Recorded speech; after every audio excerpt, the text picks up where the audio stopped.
Personally ನಾನು ಒಂದಂತೂ expect ಮಾಡಿದ್ದೆ. ಏನಪ್ಪಾ ಅಂತಂದ್ರೆ ಗಿಲ್ಲಿ ನಟ ಮೇನ್ ಲೀಡಲ್ಲಿ ಕಾಣಿಸುವಂತ ಮೂವಿ ಆದಷ್ಟು ಬೇಗ ಅನೌನ್ಸ್‌ಮೆಂಟ್ ಆಗುತ್ತೆ ಅಂತ. ರೀಸೆಂಟ್ ಆಗಿ ಒಂದು ಅನೌನ್ಸ್‌ಮೆಂಟ್ ಪೋಸ್ಟರ್ ಬಂತು. ಆ ಪೋಸ್ಟರ್ ನೋಡ್ತಿದ್ದಂಗೆ ಕನ್ಫರ್ಮ್ ಆಯ್ತು. ಗಿಲ್ಲಿ ಹೀರೋ ಆಗಿ ಲಾಂಚ್ ಆಗ್ತಾ ಇದ್ದಾರೆ ಅಂತ. ಸರ್ಪ್ರೈಸ್ ಏನ್ ಆಗಿರ್ಲಿಲ್ಲ ನಾನು. ಬಿಕಾಸ್ ನಾನು ಇದನ್ನ ಮೊದಲೇ ಎಕ್ಸ್‌ಪೆಕ್ಟ್ ಮಾಡಿದ್ದೆ. ಬಟ್ ಅನೌನ್ಸ್‌ಮೆಂಟ್ ವಿಡಿಯೋ ನೋಡ್ತಿದ್ದಂಗೆ ಹೇಳ್ತೀನಿ ಪರ್ಸನಲಿ ತುಂಬಾ ಶಾಕ್ ಆಗೋಯ್ತು ನನಗೆ. ನನ್ಗೆ ಯಾಕೆ ಆ ರೀತಿ ಶಾಕ್ ಆಯ್ತು ಮತ್ತೆ ಅನೌನ್ಸ್‌ಮೆಂಟ್ ವಿಡಿಯೋ ಬಗ್ಗೆ ಮಾತಾಡ್ತೀನಿ. ಅದಕ್ಕೂ ಮುಂಚೆ ನೀವೇನಾದ್ರೂ ಚಾನಲ್‌ಗೆ ಹೊಸಬರಾಗಿದ್ರೆ ಸಬ್ಸ್ಕ್ರೈಬ್ ಮಾಡ್ಕೊಂಡು ವಿಡಿಯೋನ ಕಂಟಿನ್ಯೂ ಮಾಡಿ. ಅನೌನ್ಸ್‌ಮೆಂಟ್ ವಿಡಿಯೋ ಅಪ್‌ಲೋಡ್ ಆಗ್ತಾ ಇದ್ದಂಗೆ ಲಿಟರಲಿ ತುಂಬಾ ಶಾಕ್ ಆಗೋಯ್ತು ನನಗೆ. ಯಾಕಪ್ಪ ಅಂತಂದ್ರೆ ಗಿಲ್ಲಿ ಮೇನ್ ಲೀಡ್ ಓಕೆ. ಅದು ಯಾವ ಬ್ಯಾನರ್ ಜೊತೆ? ಕೆವಿಎನ್. ಕೆವಿಎನ್ ಸಂಸ್ಥೆ ನಮ್ಮ ಕನ್ನಡ ಇಂಡಸ್ಟ್ರಿಲಿ ಮಾತ್ರ ಅಲ್ಲ. ಬೇರೆ ಬೇರೆ ಇಂಡಸ್ಟ್ರಿಲೂ ಒಂದು ಪ್ರತಿಷ್ಠಿತ ಪ್ರೊಡಕ್ಷನ್ ಹೌಸ್. ಎಷ್ಟೋ ಜನ ನ್ಯೂ ಕಮರ್ಸ್‌ಗೆ ಕೆವಿಎನ್ ಸಂಸ್ಥೆಲಿ ಒಂದು ಮೂವಿ ಮಾಡಬೇಕು ಅಂತ ಆಸೆ ಇರುತ್ತೆ. ಹೀಗಿರ್ಬೇಕಾದ್ರೆ ಕೆವಿಎನ್ ಬ್ಯಾನರ್‌ನಲ್ಲಿ ಗಿಲ್ಲಿ ಮೇನ್ ಲೀಡ್‌ನಲ್ಲಿ ಸಿನಿಮಾ ಬರ್ತಿದೆ ಅಂತ ನೋಡಿದ ತಕ್ಷಣ ಶಾಕ್ ಆಗೋಯ್ತು. ಎಷ್ಟು ಶಾಕ್ ಆಯ್ತೋ ಅದಕ್ಕಿಂತ ತುಂಬಾ ಖುಷಿ ಆಯ್ತು ಪರ್ಸನಲಿ ನನಗೆ. ಗಿಲ್ಲಿ ಅವ್ರ ವಿಡಿಯೋನ ನಾನು ಅವಾಗ್ಲಿಂದ ನೋಡ್ತಾನೆ ಬಂದಿದ್ದೀನಿ. ಇಂಡಸ್ಟ್ರಿಗೆ ಬರ್ಬೇಕು ಅಂತ ಅವರು ತುಂಬಾ ವರ್ಷಗಳಿಂದ ಕಷ್ಟಪಟ್ಟು, ಇಷ್ಟಪಟ್ಟು ಕೆಲಸ ಮಾಡ್ಕೊಂಡು ಬಂದಿದ್ದಾರೆ. ಯೂಟ್ಯೂಬ್‌ನಲ್ಲಿ ಅವ್ರದ್ದೇ ಸ್ಟೈಲ್ ಮತ್ತೆ ಕ್ರಿಯೇಟಿವ್ ರೈಟಿಂಗಿಂದ ಗಮನ ಸೆಳೆದಿದ್ರು. ಅದಾದ್ಮೇಲೆ ಬೇರೆ ಬೇರೆ ರಿಯಾಲಿಟಿ ಶೋಗಳನ್ನ ಪಾರ್ಟಿಸಿಪೇಟ್ ಮಾಡಿದ್ರು. ಫೈನಲಿ ಬಿಗ್ ಬಾಸ್ ಸ್ಟೇಜ್ ಅವರಿಗೆ ಒಂದು ಟರ್ನಿಂಗ್ ಪಾಯಿಂಟ್ ಅಂತಾನೆ ಅನ್ಬೋದು. ಬಿಗ್ ಬಾಸ್‌ನಲ್ಲಿ ಅವರ ರಿಯಲ್ ನ್ಯಾಚುರಲ್ ಟ್ಯಾಲೆಂಟ್‌ನ ಜನ ಗುರುತಿಸಿದ್ರು, ಇಷ್ಟನೂ ಪಟ್ರು.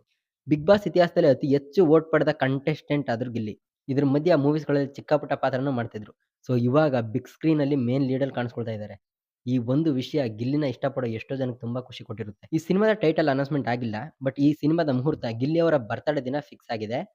ಇನ್ನು ಈ ಪೋಸ್ಟರ್ ಬಗ್ಗೆ ಮಾತಾಡೋದಾದ್ರೆ, ಪೋಸ್ಟರ್ ನೋಡಿದ್ರೇನೆ ಗೊತ್ತಾಗುತ್ತೆ. ಇದೊಂದು ಹಳ್ಳಿ ಸೊಗಡಿರ್ತಕ್ಕಂಥ ಕತೆ. ಗಿಲ್ಲಿಗೆ ಈ ತರ ಕಾನ್ಸೆಪ್ಟ್ ತುಂಬಾ ಚೆನ್ನಾಗಿ ಸೆಟ್ ಆಗುತ್ತೆ. ಹೇಗೆ ಹೇಳ್ತೀನಿ ಅಂದ್ರೆ, ನೀವು ಗಿಲ್ಲಿ ವಿಡಿಯೋಸ್‌ನ ಯೂಟ್ಯೂಬ್‌ನಲ್ಲಿ ನೋಡಿದ್ರೆ ನಿಮ್ಗೆ ಗೊತ್ತಾಗುತ್ತೆ. ಇನ್ನೊಂದು ಮೇನ್ ವಿಷಯ ಏನಪ್ಪಾ ಅಂತ ಅಂದ್ರೆ, ಕನ್ನಡ ಫಿಲ್ಮ್ ಇಂಡಸ್ಟ್ರಿಗೆ ಹಳ್ಳಿ, ಕಾಮಿಡಿ, ಹಾರರ್ ಈ ತರ ಸಿನಿಮಾಗಳ ಅವಶ್ಯಕತೆ ತುಂಬಾ ಇದೆ. ಅವಶ್ಯಕತೆ ಇರೋದು ಎಷ್ಟು ನಿಜನೋ, ಹಳ್ಳಿ ಕಾಮಿಡಿ ಕಾನ್ಸೆಪ್ಟ್ ಸಿನಿಮಾ ಬಂದು ಪ್ರಾಪರ್ ಆಗಿ ಎಕ್ಸಿಕ್ಯೂಷನ್ ಆದ್ರೆ 100% ಹಿಟ್ ಆಗುತ್ತೆ. ಬಿಕಾಸ್ ಫುಲ್ ಫ್ಯಾಮಿಲಿ ಕೂತು ಈ ತರ ಮೂವೀಸ್‌ಗಳನ್ನ ನೋಡ್ತಾರೆ.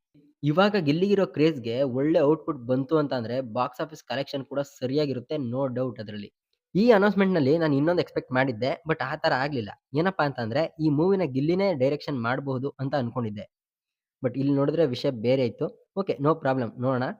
ಯಾಕೆ ಆ ಥರ ಎಕ್ಸ್‌ಪೆಕ್ಟ್ ಮಾಡಿದ್ದೆ ನಾನು ಅಂತ ಅಂದ್ರೆ, ಬಿಕಾಸ್ ಗಿಲ್ಲಿಗೆ ಒಳ್ಳೆ ರೈಟಿಂಗ್ ಸ್ಕಿಲ್ ಇದೆ. ಎಂಟರ್‌ಟೈನಿಂಗ್ ಆಗಿ, ಎಂಗೇಜಿಂಗ್ ಆಗಿ ಬರೆಯುವಂತ ಕೆಪಾಸಿಟಿ ಗಿಲ್ಲಿ ಅವ್ರಿಗಿದೆ. ಬಿಕಾಸ್ ಅವ್ರು ಯೂಟ್ಯೂಬಲ್ಲಿ ಬಿಟ್ಟಿರ್ತಕ್ಕಂಥ ವಿಡಿಯೋಗಳಲ್ಲಿ ಇರ್ತಕ್ಕಂಥ ರೈಟಿಂಗ್ ನೋಡಿದ್ರೇನೆ ಆ ಥರ ಅನ್ಸುತ್ತೆ. ಹಳ್ಳಿ ಸೊಗಡಿರ್ತಕ್ಕಂಥ ಒಂದು ಸಿನಿಮಾ ಅವರ ನಿರ್ದೇಶನದಲ್ಲಿ ಬಂದಿದ್ರೆ ತುಂಬಾ ಚೆನ್ನಾಗಿರೋದು ಅಂತ ನಾನು ಎಕ್ಸ್‌ಪೆಕ್ಟ್ ಮಾಡಿದ್ದೆ. ನೋಡೋಣ ಮುಂದೊಂದು ದಿನ ಅವರು ಕೂಡ ನಿರ್ದೇಶನನ ಮಾಡ್ಬೋದು. ಸೊ ಈ ಒಂದು ಅಪ್ಡೇಟ್ ಮತ್ತೆ ಈ ಒಂದು ಅನೌನ್ಸ್‌ಮೆಂಟ್ ನೋಡಿ ನಿಮ್ಗೆ ಏನ್ ಅನ್ಸ್ತು ಅಂತ ಕಮೆಂಟ್‌ನಲ್ಲಿ ತಿಳಿಸಿ. ಇವಿಷ್ಟು ನಾನು ಹೇಳ್ಬೇಕಾಗಿದ್ದಂತ ವಿಷಯಗಳು. ಮತ್ತೊಂದಷ್ಟು ವಿಷಯಗಳ ಜೊತೆ ಮತ್ತೆ ಸಿಗ್ತೀನಿ. ಅಲ್ಲಿವರೆಗೂ ವಿಡಿಯೋ ಏನಾದ್ರು ನಿಮ್ಗೆ ಇಷ್ಟ ಆದರೆ ಸಬ್ಸ್ಕ್ರೈಬ್ ಮಾಡ್ಕೊಂಡು ಸಪೋರ್ಟ್ ಮಾಡಿ. ಮತ್ತೆ ಸಿಗೋಣ. ಬಾಯ್.